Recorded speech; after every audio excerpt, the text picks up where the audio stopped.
আমাদের রাজবাড়িতে বসেছে রথের মেলা, দেখতে যাব তুমি আমি। তবে এবার রাজবাড়ি নয়, এবার গন্তব্য নিয়েছিলাম ডিমারি রথ দেখতে যাব। দেখেছো কত বড় বড় কাঁঠাল, ঢুকতেই চোখে পড়ে। কিন্তু আমার ছেলের নজর মকটেলে। কিন্তু মেলায় যাব, জিলাপি খাবো না সে তো হয় না। তাই আমি ছুটেছিলাম জিলাপির কাউন্টারে, জিলাপি নিতে গরম গরম।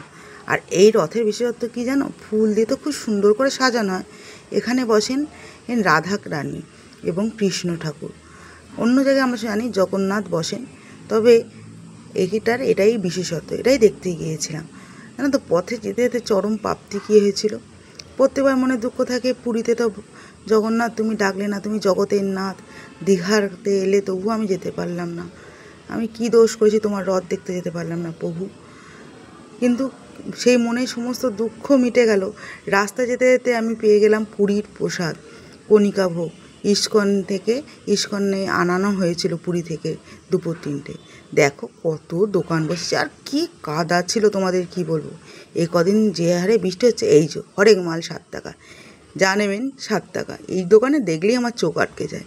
কিনেছি তো অনেক কিছু, কিন্তু তোমাদের এই ভিড়ের জন্য দেখাতে পারিনি। কালকে তোমরা কে কে রথের মেলায় গেছো আমাকে একটু কমেন্ট করে জানিও। হ্যাঁ, আর ভালো লাগলে অবশ্যই লাইক করে